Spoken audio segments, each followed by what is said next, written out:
Hello and welcome to Sports 360. I'm your host Ahmed Hamad. Was England versus South Africa, three one-day international matches series, and the second match was played at Lord's yesterday. And in a nail-biting encounter, South Africa held on to their nerves and beat England by 5 runs. Yes, a very close encounter and a very high-scoring match. Batting first, South Africa scored 330 for the loss of 8 wickets in their stipulated 50 overs, and in reply, England came very near to claim the victory, but very close. Yes, they could only score 325 for the loss of 9 wickets, and thus losing the match by 5 runs. Not a big margin, a very close encounter. Any team could have won that match, but South Africa, who were known as chokers, held on to their nerves and won the match by a whisker. Won the match by 5 runs. And betting first, as we all know, they scored 330, a very big total. And Matthew Breetzke, what a career he has. He has started on a high note, 5 matches so far in 5 half centuries. Brilliant prospect for South Africa. And batting first, they made 330 for the loss of 8 wickets, with main scorers Matthew Breetzke, 85 of 77, followed by Christian Sub 58, then David Brevis 42 and Corbin Bosch 32, while Ryan Ricklton 35 and Aidan Markram also made 49 runs. And they lost their first wicket in the 14th over, and the first man to go was Ryan Ricklton, the opening batsman, scoring 35 of 33 balls, hitting 5 fours with a strike rate of 106, and he was caught by wicketkeeper Just Butler of the bowling of Jofra Archer. The second wicket fell at 78. 5 runs later, the captain Temba Bavuma departed after scoring just 4 of 7 balls, and he was caught by Butler again of the bowling of Adil Rashid, the right-arm leg spinner. The third wicket fell at 93. Aidan Markram departs after scoring 49, 1 run short of half century. He made 49 of 64 balls, hitting 6 fours and 1 6 with a strike rate of 77, and he was caught and bowled by Adil Rashid. The fourth wicket fell at 240. Yes, that was a partnership that took the game away from England. 200 runs, 147 runs partnership between Matthew Breetzke and Tristan Stubb. And that partnership took their total to 240 in the 40th over when they lost Matthew Breetzke, who was out after scoring 85, 15 runs short of his century. He made 85 of 77 balls, hitting 7 fours and 3 6s with a strike rate of 110, and he was legged before by Jofra Archer. The fifth wicket fell at 259. Tristan Stubb was the fifth man to go, scoring 58 of 62 balls with help of 2 fours and 1 6, and his strike rate was 93, and he was unlucky, run out by Will Jacks. The sixth wicket fell at 297. David Brevis was the sixth man to go, scoring 42 of just 20 balls. A brisk inning. He hit 3 4s and 3 6s with a strike rate of 210, and he was caught by Rashid of the bowling of Jacob Battle. The seventh wicket at 326, Senuran Mathusami in the 50th over is scoring 7 of 6 ball, and the 8 at 330, Keshav Maharaj was the 8th man to go. He was out scoring 1, and he was clean bowled by Jofra Archer, while Corbin Bosch remained unbeaten on 32 of 29 balls, hitting 3 4s, and South Africa made 330 for the loss of 8 wickets in their stipulated 50 overs. They scored their runs at 6.60 runs per over. Looking at the English bowling attack, Jofra Archer's 10 overs, 62 runs and 4 wickets. Saqib Mahmood, 10 overs, 1 maiden, 53 runs and no wicket. Bryden Cast, 10 overs, no maiden, 68 runs and no wicket. Then Adil Rashid, economical as ever, the right-arm leg spinner, 10 overs, 1 maiden, 32 runs and 2 wicket.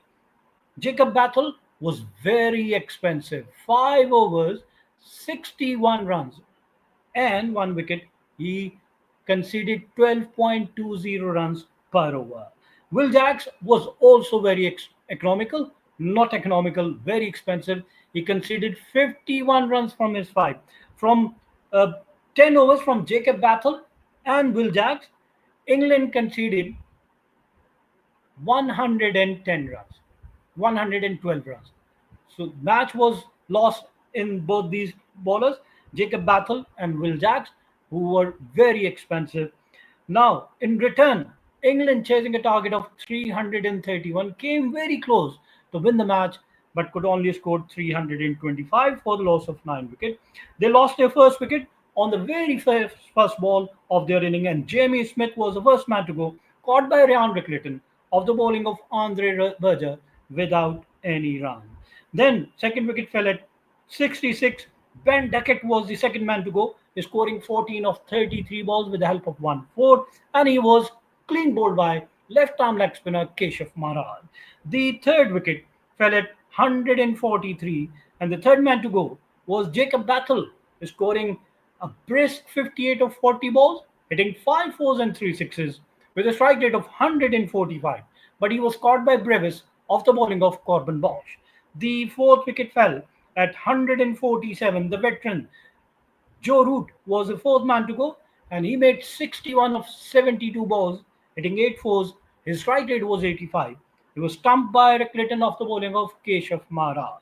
The fifth wicket at 216, Harry Brook was the fifth man to go, and Harry Brook scored 33 of 40 balls. Remember, Harry Brook is leading the England side, and he made 33 of 40 balls, hitting 2 4s and 1 6, and he was clean bowled by he was caught by Temba Bavuma of the bowling of Mathusami. The sixth wicket at 256, Just Butler was the fifth man to go, and he made 61 of 51 balls, hitting 3 4s and 3 6s. 120 was his strike rate, and he was clean bowled by Lungi Nigidi. The seventh wicket fell at 288, and Braden Cost could only score 7 runs. The eighth at 290, Will Jacks departs after scoring 39 of 33 balls, hitting 1 4 and 2 6s, and he was caught by Keshav Maharaj of the bowling of Berger. The eighth, Will Jacks, and the ninth, Adil Rashid at 3 and 13, and he was run out after scoring 2, while Saqib Mahmood remained unbeaten on 2, and England made 325 for the loss of 9 wicket and losing the match by 5 wicket. Looking at the South African bowling attack, Andre Berger 10 overs 63 runs and 3 wickets. Lungi Nigidi 10 overs 72 runs and 1 wicket. Corbin Bosch was economical, 10 overs 1 maiden 38 runs and 1 wicket. Less than 4 runs he conceded in his quota of 10 overs. Then Keshav Maharaj 10 overs 59 runs but took 2 key wickets of England. Aiden Markram 2 overs for 27. He was very expensive. 13.50 was his economy. And Sanuran Mathusami 8 overs 61 runs and 1 wicket. And now looking at the both the inning, how they paced their inning, what was the difference of the victory. Now look at the first power play. South Africa made 51 without loss. On the other hand, England were better. Although they lost their first wicket, they were 56, 6 runs ahead and lost 1 wicket. But in the middle part of the inning, from over number 11 to over number 40, South Africa scored 189 for the loss of 4 wicket. And in comparison, England matched them. They also scored 182, 7 runs less for the loss of 4 wicket. So they were neck to neck till the 40th over. But in the final 10 overs, South Africa made 90 for the loss of 4 and England 87 for the loss of 4 wicket. 5 runs short, nothing much between the two teams. When it's come to sixes, South Africa hit 8 sixes. England were better. They hit 11 sixes. And when it comes to fours, South Africa hit 27 fours and England 23 fours. And run in boundaries, South Africa made 156. England made 158. And dot balls 47% for South Africa and 48 for England. And run in extras 17 for South Africa and 21. So the match was very close, very nail biting, down to the wire. Any team could have won that match. But in the end, South Africa were the winners and they won the match by 5 runs. And they now lead the 3-match one-day series 2-0. They have an unassailable 2-0 lead in the 3-match series. And wishing both the team best of luck. We come to the end of our show. Till the next program, it's goodbye from Sports 360.